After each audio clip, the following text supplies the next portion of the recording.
Encore une fois, merci d'être présent pour ce webinaire. Donc, comme Laurent l'a très bien expliqué, c'est le premier webinaire d'une série qui va être consacrée à deux marchés de l'Europe de l'Est, précisément la Pologne et la Roumanie. Donc, nous aurons l'occasion, lors de ces différents webinaires, de présenter spécifiquement des marchés qui pourront intéresser vos activités, vos projets, vos industries. Mais là, vraiment, le but de cette première édition, c'est de faire un tour global de ces marchés, de les découvrir, de voir un petit peu quelles sont les spécificités, quelles sont les tendances actuelles, puisqu'il y a eu beaucoup de changements et d'actualités, notamment suite à la pandémie. Et ça va vraiment impacter en tout cas la suite des aventures que nous aurons dans ces pays et que peut-être vous aurez dans ces pays. Je vais partager immédiatement avec vous notre présentation, comme ça vous pourrez la suivre. N'hésitez surtout pas à commenter dans le chat. Si vous avez des questions spécifiques, nous les reprendrons à la fin, nous pourrons en discuter sans aucune difficulté. Vous êtes nombreux à nous avoir envoyé des questions via le formulaire d'inscription.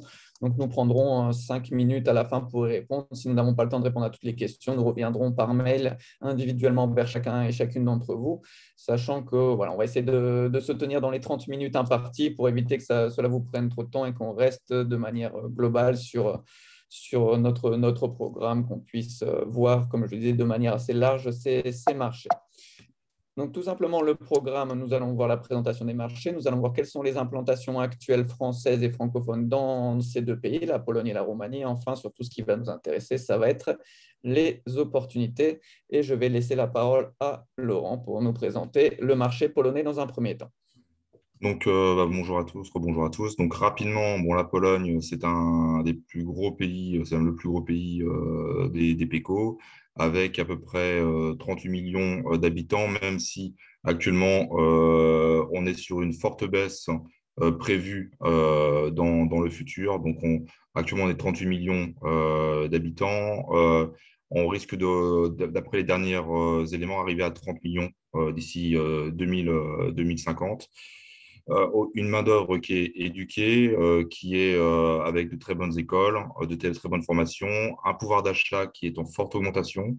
On n'est plus vraiment sur un pays low cost, hein, mais sur un pays bien éduqué et avec un pouvoir d'achat plus important qu'initialement. Une très très bonne infrastructure télécom, IT et routière, grâce notamment aux fonds européens qui ont été collectés sur les dernières années. On est en période de maturation sur le marché, c'est-à-dire on a eu la fin du communisme dans les années 80 et l'arrivée de l'économie de marché dans les débuts des années 90. Et donc, on est sur une transition de première génération d'entrepreneurs, donc pas mal d'entreprises, succession familiale à céder.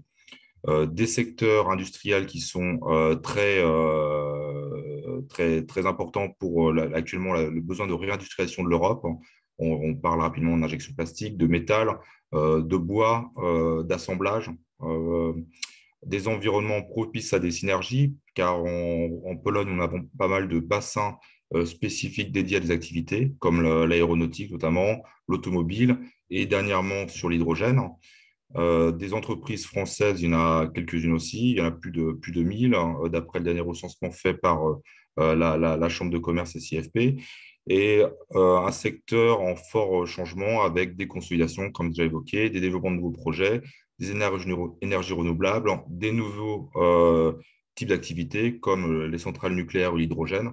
Et voilà, globalement, les salaires est en forte augmentation, une inflation qui est de 3,4, qui est prévue 4 cette année, et voire 7-8%, donc forte inflation sur ce marché, des salaires qui augmentent perpétuellement, un chômage autour de 6%,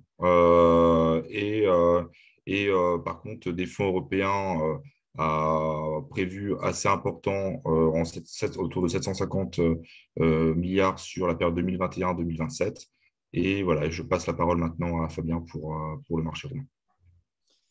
Merci beaucoup. Donc, effectivement, ce qui est vraiment intéressant, je vais rebondir sur le marché polonais, puisque vous pouvez voir aussi que la croissance a été présente en 2020, ce qui n'a pas été forcément le cas dans le reste de l'Europe avec la pandémie que nous avons traversée. Donc, c'est une chose importante à savoir sur l'Europe de l'Est, il y a une importante résilience face à la crise et surtout la reprise va être d'autant plus importante puisque c'est des pays qui ont des chiffres de croissance qui dépassent habituellement les 4-5% chaque année. Et avec cette reprise, ça va se voir de manière de plus en plus importante. La spécificité du marché roumain maintenant, c'est un marché qui profite déjà, et on le sent dans nos activités de conseil, d'une forte réindustrialisation en Europe, puisque de plus en plus d'entreprises souhaitent un peu avoir des circuits plus courts d'acheminement de leurs biens vers la France, donc vers la France ou l'Europe de l'Ouest. Donc on a beaucoup d'entreprises qui souhaitent réindustrialiser, relocaliser leur production en Europe, notamment, donc il y a forcément la crise qu'on a connue, mais également les difficultés de transport avec l'augmentation du prix des containers qui viennent d'Asie, le manque de containers qui viennent d'Asie. Donc, c'est d'autant plus d'arguments qui contribuent à cela. Et les entreprises roumaines en profitent pleinement, puisque, on va en parler par la suite, mais la Roumanie a connu des records de production en ce début d'année. Donc, jamais la production industrielle n'a été aussi importante. Une autre particularité concernant la Roumanie, c'est l'activité digitale et l'activité de service qui est en plein boom. La Roumanie, de manière historique, a toujours été connue comme l'un des pays avec le réseau Internet le plus efficace au monde. Donc là, actuellement, ça doit être le troisième ou quatrième réseau le plus performant et le plus rapide au monde. Donc, par rapport à la France, quand en France, on avait encore la DSL à 512K, la Roumanie avait déjà la fibre, pour vous donner une idée. Et, donc, ça a beaucoup contribué au développement d'activités de services. Et la Roumanie espère atteindre d'ici 2030 20% du PIB au niveau digital. Ça a notamment contribué à l'installation du Centre européen de compétences industrielles technologiques et de recherche en matière de cybersécurité. Donc voilà, la Roumanie est reconnue pour ce type de technologie et offre notamment des avantages fiscaux pour les entreprises qui recrutent des informaticiens, puisque l'impôt sur le revenu n'est pas pris sur ces salaires. Donc ça permet d'offrir des salaires beaucoup plus compétitifs aux informaticiens et notamment d'avoir des prix aussi compétitifs par rapport à la concurrence étrangère. L'activité automobile, composante très essentielle en Roumanie, puisque la marque Renault Dacia, en tout cas Dacia, est très, très reconnue dans ce pays, mais également Ford. C'est peut-être un peu moins connu, mais Ford a une usine dans le sud du pays qui est en plein boom d'activité. Vous connaissez peut-être le nouveau modèle de Ford, le Ford Puma. Et voilà, il est donc produit pour l'Europe, il est produit en Roumanie, dans la ville de Craiova.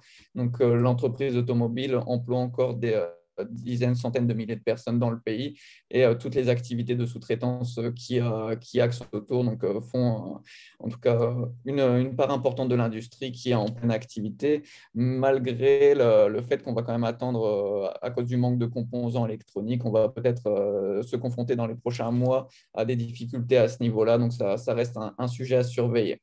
Et enfin, le secteur de l'énergie, avec la France qui va être impliquée sur le nucléaire en même temps que les États-Unis, puisqu'il y aura une rénovation de la centrale nucléaire roumaine, et surtout des implémentations de nouvelles solutions d'énergie propre.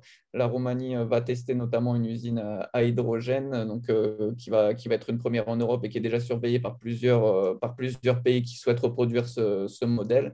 Donc, c'est aussi une composante importante de ce marché. Voilà, donc ça c'est le tour d'horizon un petit peu sur le marché roumain, sur l'actualité. Vous avez toutes les données sur le côté de votre écran. Vous voyez un petit peu les salaires mensuels. Donc il faut savoir que l'inflation a été importante ces dernières années. Maintenant, elle est beaucoup plus contrôlée. Et la Roumanie espère, en tout cas dans les prochaines années, d'ici à 2025, entrer dans la zone euro. Donc en tout cas, fait tout son possible pour correspondre aux critères qui lui feront obtenir aussi comme monnaie officielle l'euro dans les prochaines années. Nous allons pouvoir passer maintenant à la suite sur les entreprises. Voilà, un petit tour d'horizon sur les entreprises françaises en Pologne. Laurent, je te laisse la parole. Donc, rapidement, pour montrer un peu, là, on est resté vraiment sur l'entreprise plutôt française, avec donc, comme les gros acteurs qui sont présents, qui aussi peuvent donner des occasions à des PME travaillant avec eux sur les marchés, ou d'autres marchés de coopérer. Donc, un peu comme similairement à la Roumanie, on a une forte industrie de tout ce qui est automobile, avec des gros acteurs du secteur automobile français qui sont présents en Pologne comme PSA, Michelin, Forestia, qui est aussi un gros pôle, Hutchinson, avec des usines qui produisent sur place. Des activités alimentaires avec des gros acteurs, bon, forcément Pernod Ricard, Lactalis et puis Danone. En construction, quelques acteurs du marché français, donc soit en développement, construction, soit tout ce qui est infrastructure, comme Colas notamment. Au niveau informatique, un peu comme la Roumanie, la Pologne a un très très fort développement de son infrastructure. de ces télécoms avec deux acteurs qui sont présents dans les télécoms sur la Pologne, que sont Orange et Play. Donc Play qui a été racheté il y a dernièrement par le groupe Free. Des grosses en sociétés de S2I qui sont sur place, qui viennent aussi, ou des sociétés qui viennent faire aussi du share center sur place. Des sociétés de commerce et de grande distribution qui sont présentes, qui ont plus ou moins toutes bien fonctionné pendant la période de Covid. Donc, des hypermarchés, des magasins spécialisés GMS, voilà, donc comme Yves Rocher, Bricoman, Auchan, Leclerc, Carrefour, etc.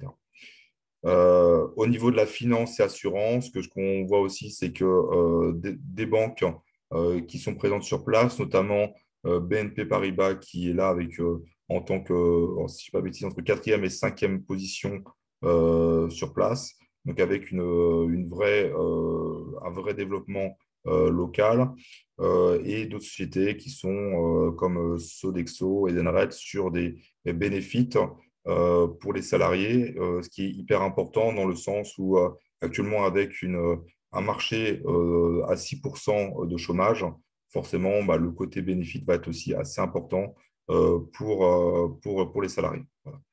Donc, après, je pense qu'on rentrera plus dans les détails plus tard, mais je te laisse passer la parole à Fabien. Voilà, c'est vraiment l'idée ici de faire un tour d'horizon de toutes les industries qui sont présentes voilà, dans tous les domaines d'activité. Et vous allez voir de toute façon sur la Roumanie que globalement, les entreprises françaises et francophones que vous allez retrouver sont les mêmes.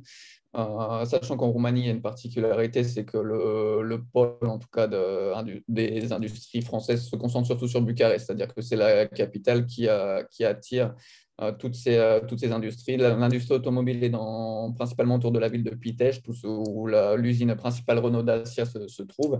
Bon, c'est très, très proche de Bucarest dans tous les cas, puisque par autoroute, en 1 heure, on arrive sur place. Mais tout se concentre principalement dans la capitale. Le reste du pays, donc quelques villes sont attractives, notamment dans les domaines des services, et sont en plein développement par rapport à ça. Mais le sud reste la force industrielle. Donc, vous avez en termes d'industrie Renault Dacia, Michelin, Faurecia, Valeo, donc les mêmes types d'entreprises qu'on retrouve également en Pologne. Et surtout, voilà, ce que je veux pointer en montrant tous ces partenariats, puisqu'on revoit les entreprises du CAC 40, mais pas seulement. On a plus de 2000 entreprises qui sont en Roumanie financées par des fonds français, donc qui sont à propriété française. Et surtout, ce qui est important de savoir, c'est que la France est le troisième partenaire commercial étranger de la Roumanie. Donc, il y a vraiment un lien qui est très, très fort entre ces deux pays et pour plusieurs raisons. Déjà, pour une raison historique, puisque les deux pays ont toujours été en très bonne collaboration et surtout pour des raisons culturelles, puisque c'est important d'intégrer ça quand on veut, en tout cas, exporter, voire s'implanter dans un pays étranger. La culture dans laquelle on va se lancer est très importante. Je pense qu'on a tous l'exemple de la pénétration du marché allemand qui est assez difficile pour les entreprises françaises. En Roumanie, c'est un pays latin. La langue française, jusqu'aux années 2000, était la première langue apprise à l'école. Donc, tous les Roumains ont fait un peu de français à l'école et la plupart ont encore des très bonnes bases. Donc, c'est une langue très, très facile à parler. Ça peut être un défaut parce qu'on a tendance à beaucoup trop parler français en Roumanie et peut-être à moins se développer sur le côté roumain et anglais. Mais en tout cas, vous aurez toujours la possibilité d'apprendre, de pouvoir communiquer avec vos partenaires en français ou en anglais sans aucune difficulté, puisque l'apprentissage des langues en Roumanie est très, très efficace. Donc, rapidement, pour terminer ce tour d'horizon sur les industries, donc en IT et communication, vous avez Orange, qui est l'un des leaders en termes de télécommunications dans le pays. En Pologne, c'était BNP Paribas sur la finance. Ici, vous retrouverez le groupe Société Générale avec la BRD, qui est l'un des leaders du marché. Et en termes de commerce, on a les grands groupes français Auchan, Carrefour, Cora, qui sont très, très implantés, notamment dans les grandes villes du pays. Voilà. Donc, ça, ce sont pour un petit peu le tour d'horizon des entreprises qui sont déjà présentes. Maintenant, ce qui va nous intéresser, c'est de voir quelles sont les opportunités concrètes que vous aurez en 2021 dans ces pays. Donc, c'est-à-dire quels sont les domaines, les industries qui sont les plus actives et sur lesquelles il y a sûrement des opérations à effectuer. Et donc là, nous allons retourner vers la Pologne. Donc actuellement, les principaux marchés les plus importants, c'est notamment du fait aussi des obligations européennes d'avoir un minimum d'énergie renouvelable dans la production énergétique, ce sont tous les projets solaires, éoliens. Actuellement, des gros projets qui sont aussi en cours sur du offshore, mais qui sont plutôt des marchés d'État, donc plus compliqués à pénétrer, et une centrale nucléaire qui est aussi en cours de discussion entre les Français, mais les Américains ont sans doute une grosse longueur d'avance. Par contre, ça n'empêche pas que des sous-traitants sur place d'entreprises françaises ne pourront pas gagner des marchés par rapport à ça. C'est vrai qu'actuellement, énergie renouvelable, on voit comme un très, très gros essor, à la fois privé et public. Et actuellement, ce que nous, on considère, qu'on voit actuellement sur les articles, c'est à peu près 60%, 75% d'augmentation, même un peu plus que ça, sur du panneau solaire à domicile, hein, ce qui n'était pas forcément le cas avec des projets aussi de cofinancement, etc.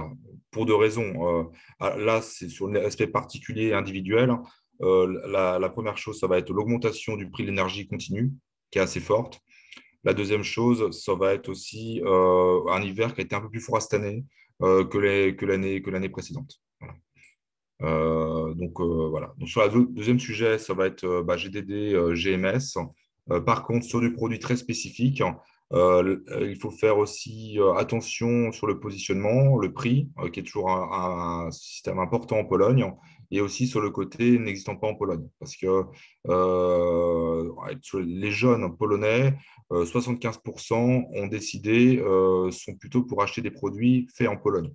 Donc, rien n'empêche peut-être d'avoir un changement, de faire des rachats et de produire des produits sur place ou une partie. Mais c'est vrai que le côté local, je pense que dans pas mal de pays, quand même qu'en France, revient aussi un peu sur le marché polonais.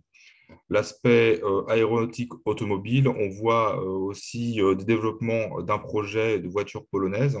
Actuellement, on voit des tests sur l'hydrogène. On a tout un système aussi d'armement, donc tout ce qui est aéronautique, automobile, tout le projet peut être intéressant pour le marché polonais. Et on voit actuellement quelques arrivées dans ce domaine-là. Sur la partie secteur santé médicale, le Covid a montré les lacunes du pays sur l'aspect hôpitaux et donc un plan d'amélioration du secteur médical est aussi en cours. On a pas mal d'un système en fait, de cliniques en Pologne privées et un secteur privé qui est assez fort dans lequel il y a aussi des prestations à proposer. Il y a quelques entreprises françaises qui sont venues aussi proposer des services dédiés à des secteurs très particuliers de secteur médical, en cherchant, en passant soit par des distributeurs, soit en embauchant eux-mêmes des commerciaux pour aller défendre leurs produits et former les clients. Actuellement, on voit ça et avec plutôt un bon succès sur le marché polonais, du fait aussi de la qualité généralement des produits proposés. Les BPO et groupes Share Center, ça ne fait que toujours qu'augmenter en Pologne. On a des gros acteurs comme Capgemini, Accenture qui sont présents sur place, mais aussi d'autres grosses sociétés. Et on continue de voir actuellement ce type de sociétés arriver. Dernier point qui est aussi important, c'est l'industrie et la relocalisation, c'est-à-dire que suite au Covid et aux problématiques de raréfication ou d'approvisionnement, plus la gestion du cash nécessaire parce que les entreprises ne souhaitaient plus prendre des risques et commander un container complet de produits du fait des risques aussi de rupture pour certaines collections de produits. On va travailler sur les plus petites séries. La Pologne, à proximité, a une industrie qui est du bois, du verre, de l'injection plastique et aussi de tout ce qui est le mixte et de l'assemblage notamment. Nous, ce qu'on voit actuellement, c'est que pas mal de petites sociétés ou de groupes ou de petites sociétés viennent commencer à regarder sur différents secteurs, faire des devis pour voir les possibilités, les différences de prix entre un produit importé lointain, un produit plus local, Généralement, les produits locaux sont compétitifs. Donc, voilà. Autrement, au niveau de la croissance, vu que c'est un pays qui est resté à la croissance, oui, mais par contre, certains aussi business ont eu des difficultés, notamment les sociétés familiales, très dépendantes d'autres pays. Actuellement, on voit pas mal de successions, comme j'ai déjà évoqué, ou de besoins de recapitalisation et d'ouverture de capital. Donc, des entreprises qui n'étaient pas à vendre il y a quelques années sont potentiellement à vendre, après à rediscuter avec les locaux, mais il y a des opportunités.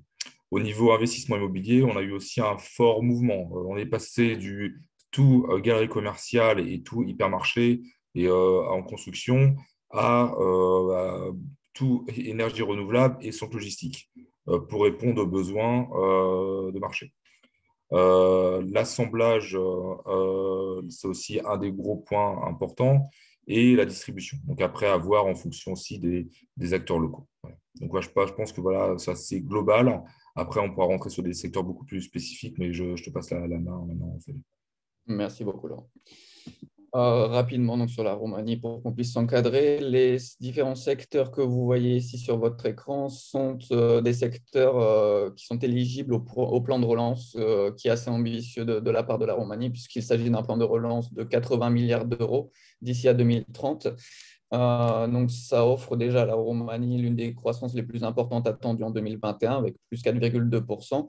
Et surtout, comment ça se traduit pour vous, entrepreneurs? Ça se traduit par la possibilité d'obtenir, suivant vos activités, si vous avez des activités en Roumanie, des subventions, donc des fonds qui ne sont non remboursables. La plupart de ces fonds viendront de l'Europe, tout simplement, et également voilà, des crédits à taux très avantageux pour pouvoir augmenter vos activités ou peut-être tout simplement implanter vos activités. Donc, on parlait également tout à l'heure de l'IT et du télécom. Je répète, c'est un domaine qui va exploser dans les prochaines années puisque la part du PIB est attendue à 20% d'ici à 2030 et vraiment des fonds sont investis de manière massive. L'État offre des avantages fiscaux pour les entreprises d'IT pour transformer tout simplement la Roumanie en une sorte de Silicon Valley européenne, même si j'aime pas forcément ce terme, puisque à notre époque, la Silicon Valley ne ressemble plus à ce qu'elle était initialement, mais en tout cas une zone, un hub informatique et de services très très important en Europe. L'agriculture reste une composante importante. La part agricole de la Roumanie a un point important au niveau européen. Et donc, pour les entreprises étrangères qui souhaitent investir dans l'agriculture, pendant un moment, la Roumanie essaie de freiner un petit peu les investissements en favorisant en tout cas les rachats de terrain par les locaux. C'est des choses qui sont en train de se débloquer un petit peu à ce niveau-là, mais surtout, ce qui va intéresser les personnes et ce qui va fonctionner en Roumanie, c'est le taux d'équipement, puisque l'agriculture a besoin de devenir en Roumanie une agriculture de pointe. C'était encore une agriculture qui était faite de petites fermes avec des petites productions et de très nombreuses productions.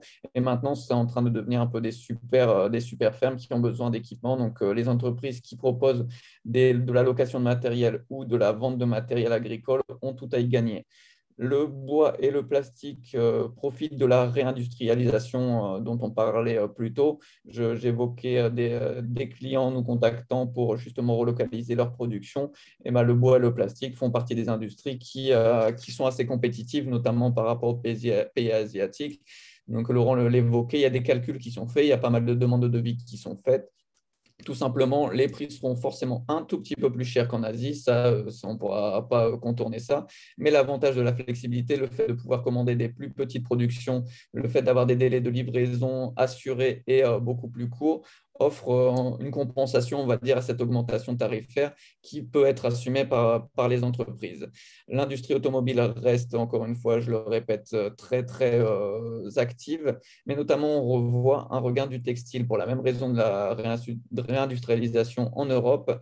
Le textile est un petit peu comme le textile du nord de la France, c'est-à-dire qu'en Roumanie, ça avait été un pays, voilà, un gros producteur à la fin des années communistes, mais ça s'était perdu au fil du temps et là, c'est vraiment en train de revenir sur ce niveau-là. Donc, les entreprises textiles peuvent en tout cas s'intéresser à ce pays pour faire leur production, tout simplement même vendre leur production. Il ne faut pas oublier que la Pologne et la Roumanie ensemble font un marché aussi grand que la France. Donc, si vous vendez des produits en France et que vous vendez vos mêmes produits en Pologne et en Roumanie, vous doublez votre potentiel taille de marché, sachant qu'en plus, le pouvoir d'achat est en nette augmentation dans ces deux pays-là. Et enfin, le dernier secteur qui est en pleine explosion, c'est le secteur énergétique, notamment en termes d'énergie renouvelable. Donc, que ce soit pour de l'installation de panneaux photovoltaïques chez les particuliers, mais aussi chez les industriels, la recherche de solutions de baisse de consommation d'énergie.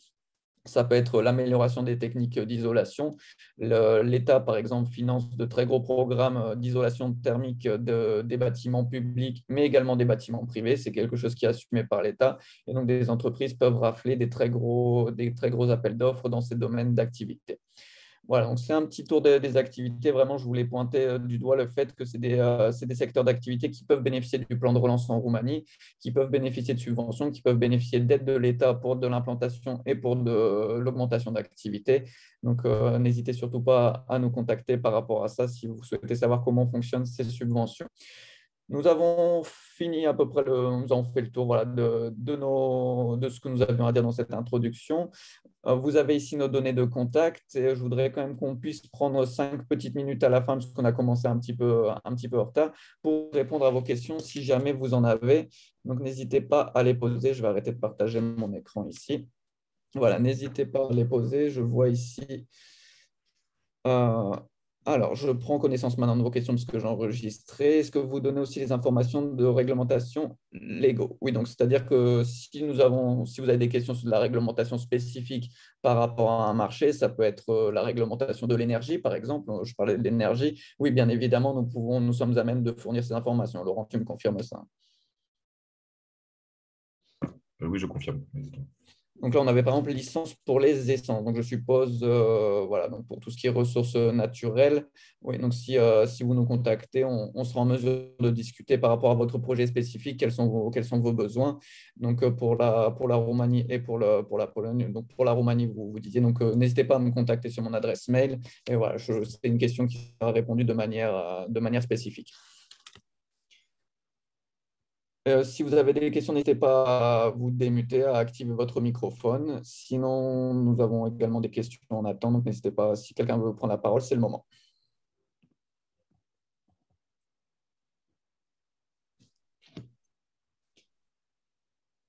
Alors, Laurent, bah, du coup, j'ai une question pour toi, puisque des personnes nous ont posé des questions dans les formulaires d'inscription. Donc, quelqu'un nous demandait les possibilités pour un bureau d'études thermiques, environnement, bâtiment en Pologne. Est-ce que c'est un marché porteur en Pologne?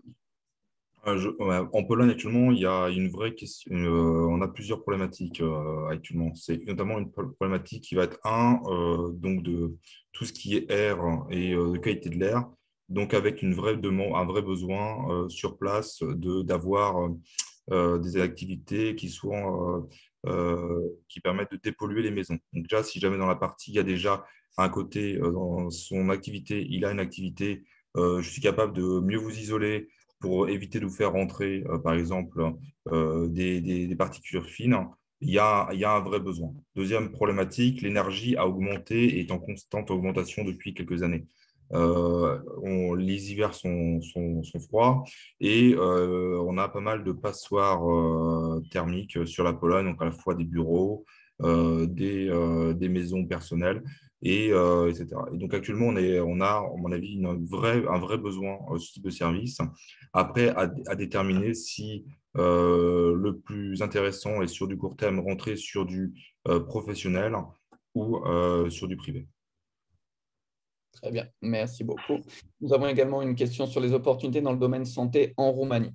Alors, effectivement, en Roumanie, la santé, même s'il y a des progrès, je pense que ça a été fait du fait de la pandémie, il y a une grosse lacune en termes de santé. Donc, je parle de santé en manière générale. Après, de manière générale, nous pourrons spécifier par la suite.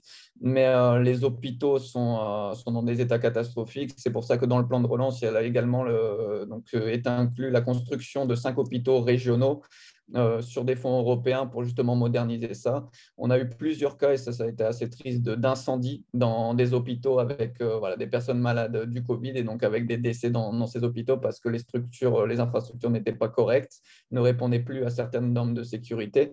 Donc c'est un domaine qui malheureusement est assumé par le privé. Donc, c'est aussi une opportunité pour les entrepreneurs puisque ce sont des cliniques privées, ce sont des entreprises privées qui un peu sauvent la santé en Roumanie. Et je vous donne un exemple très simple. Le seul hôpital pour enfants qui est en cours de construction actuellement à Bucarest est construit par une association. Ce n'est pas l'État qui le construit, c'est une association qui récolte des fonds privés, soit de particuliers, soit d'entreprises, et qui va construire le plus récent hôpital pour enfants de Bucarest. Donc, les entreprises ont en tout cas une part à jouer dans l'amélioration de la santé, puisque c'est une très forte demande de la part de la population. La population en attend plus en termes de santé en Roumanie, et l'État n'est pas capable, en tout cas pour le moment, d'y faire face. Donc, c'est là où les entreprises privées ont un rôle à jouer.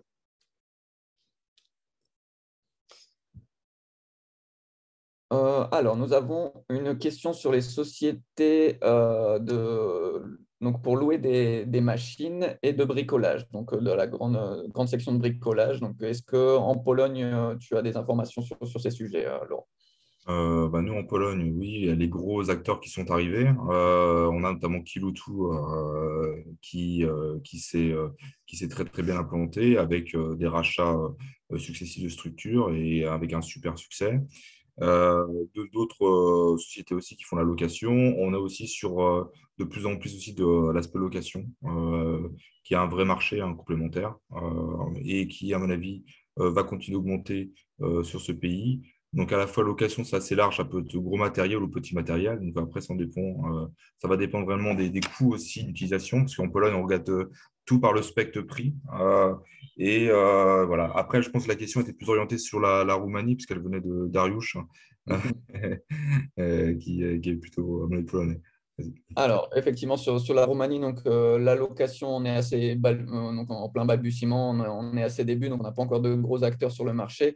Les enseignes de distribution de bricolage type Leroy Merlin, Brico Dépôt, donc, qui sont installées en Roumanie, mais notamment donc, il y a un géant roumain qui s'appelle Dedeman, proposent leur propre service de location, mais à vraiment des petites échelles. Donc, c'est un marché qui est à construire, puisque notamment, et ça c'est un autre avantage de la pandémie, de plus en plus de Roumains ont déménagé vers des habitations type maison. Avant, voilà, la concentration se faisait principalement dans les grandes villes, dans des appartements, vu que tout le monde en avait marre d'être enfermé dans les appartements pendant les restrictions. De plus en plus de personnes ont investi dans des maisons en périphérie de grandes villes ou directement à la campagne avec le favorisement du télétravail. Donc, il y a des demandes de travaux qui sont faites et de location de petits matériels, voire grand matériel pour ce type de besoins particuliers, mais voire de professionnels. Donc, pour la location en Roumanie, il y a du travail à faire, il y a un marché, mais il n'y a pas encore de gros acteurs qui est présent sur ce marché.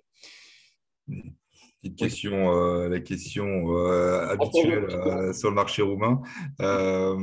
Quid de la corruption en Roumanie pour faire du business?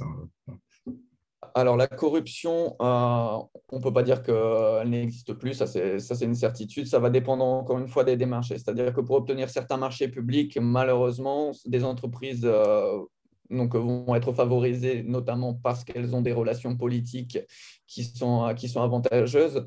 Globalement, on va dire que dans 95% des cas, pour faire des affaires en Roumanie, la corruption ne pose aucun souci. Voilà, il faut un peu enlever cette image de la petite enveloppe qu'on va glisser à chaque client ou à chaque fournisseur pour essayer d'obtenir des avantages. Ça ne va pas fonctionner comme ça dans la plupart des cas. Donc, elle n'est pas inexistante, mais elle n'affecte pas le milieu des affaires classiques dans 95% des cas. Une question ensuite, le textile, spécificité de la Pologne versus la Roumanie, voire la Bulgarie. Donc, nous, Pologne, pour résumer, on a encore beaucoup de sociétés qui sont là, qui font la couture, notamment du fait aussi de l'activité canapé et meubles de maison, qui étaient des choses des grosses usines en Pologne. On n'a pas eu cette problématique qu'ont eu certains pays à l'ouest au moment du Covid, au moment là, pour trouver des gens pour tricoter des masques. Les Polonais ont rapidement réagi et avaient des compétences par rapport à ça. On a actuellement pas mal de demandes sur la Pologne, notamment sur du textile. Donc, textile plutôt, je dirais, ils sont très forts en articles de puériculture. Donc, tout ce qui est habillage enfant, linge de maison, où ils sont assez forts, et couettes, notamment, ou ce type de choses, où généralement, on a des usines qui fonctionnent bien et qui ont des prix qui sont plutôt bons. Voilà. Par rapport à ça, donc au niveau de la Roumanie, donc on va être plus actuellement sur un textile industriel. Donc c'est voilà, pour des productions industrielles qui vont être assez dynamiques. Le textile vestimentaire n'est pas encore revenu suffisamment, c'est-à-dire que c'est à l'étude et c'est en train de revenir tout en douceur suite à cette relocalisation. Mais on est plus sur de la partie industrielle. Quand sur la Bulgarie, par contre, on peut être sur du vestimentaire. Il y a également de la maroquinerie qui est faite dans ce pays puisque la main-d'œuvre est moins chère, il faut quand même le reconnaître, et la Bulgarie reste assez compétitive, donc soit en termes de matières premières, soit en termes de production vestimentaire. Donc on va dire plus côté Roumanie industrielle, côté Bulgarie pour les particuliers. Quelle est l'évolution du marché immobilier commercial notamment pour investir? Donc, nous, rapidement, en Pologne, les prix sont toujours à la hausse, continue. Actuellement, on a vu pas mal d'augmentations et de projets sur le nord du pays, avec un flux sud vers la mer, en fait, côté Gdansk, pour des raisons aussi de pollution, parce que les zones de Cracovie et Varsovie étaient un peu sinistrées, notamment du fait du charbon dans le chauffage. On a actuellement aussi des développements de villes on va dire médium plus grandes, donc notamment comme des villes comme Wrocław, Poznań et d'autres villes en fort développement. De type, on a eu pas mal d'investissements intéressants sur de l'immobilier logistique, tout ce qui est logistic center. Après, ça va dépendre de l'investissement, on est sur très large, ça va dépendre de quel montant on va investir. C'est clair qu'actuellement, les gros investissements aussi, c'est actuellement sur de l'énergie renouvelable. Comme déjà dit, certains fortunes viennent mettre de l'argent dans des projets solaires. Actuellement, voilà. Au niveau bureau, c'est un peu plus compliqué du fait du Covid, mais je pense que c'est généralisé. L'aspect gare et commercial aussi, c'est assez compliqué. Donc voilà, c'est des secteurs qui sont en gros changement, en grosse mutation. Et on va être plutôt sur du résidentiel et résidentiel logistique et énergie renouvelable, voilà, selon moi. Ouais. Sur la Roumanie, on va retrouver les mêmes similitudes, les mêmes caractéristiques, sachant que effectivement le bureau est impacté fortement par la Covid. Le résidentiel étant avec des prix en forte hausse, une bulle pourrait exploser immobilière dans les prochaines années, puisqu'il y a un paradoxe en Roumanie avec le fait que la population a tendance à se réduire légèrement, mais il y a de plus en plus de construction de biens, sachant que ça va encore résister, je pense, quelques années, puisque du fait du Covid, beaucoup de Roumains sont revenus dans le pays pour travailler, notamment quand la pandémie a commencé en Italie, puisque ça a été le point fort d'entrée de la pandémie européenne. Beaucoup de Roumains sont installés en Italie, donc sont revenus en Roumanie, ont retrouvé du travail sur place, et donc on réinvestit dans le pays. Donc ça a surveillé, mais en tout cas, dans les prochaines années, le marché sera probablement encore en hausse, mais il y a peut-être, attention ici, une bulle à surveiller, puisque ça pourrait exploser un jour ou l'autre. Voilà, je pense que nous sommes arrivés à déjà, il est donc 10h40, on a un petit peu dépassé notre programme, mais bon, il y a eu pas mal de questions et c'était vraiment des sujets très intéressants. Nous allons nous arrêter ici. Je vous rappelle que donc, cet enregistrement sera mis sur nos réseaux sociaux dans les prochains jours. On va faire au plus vite pour vous remettre ça. Nous vous remercions vraiment pour votre présence, pour votre participation, pour vos questions et surtout, nous restons à votre disposition. N'hésitez pas à nous recontacter suite à cet échange si vous avez des questions très spécifiques par rapport à vos projets.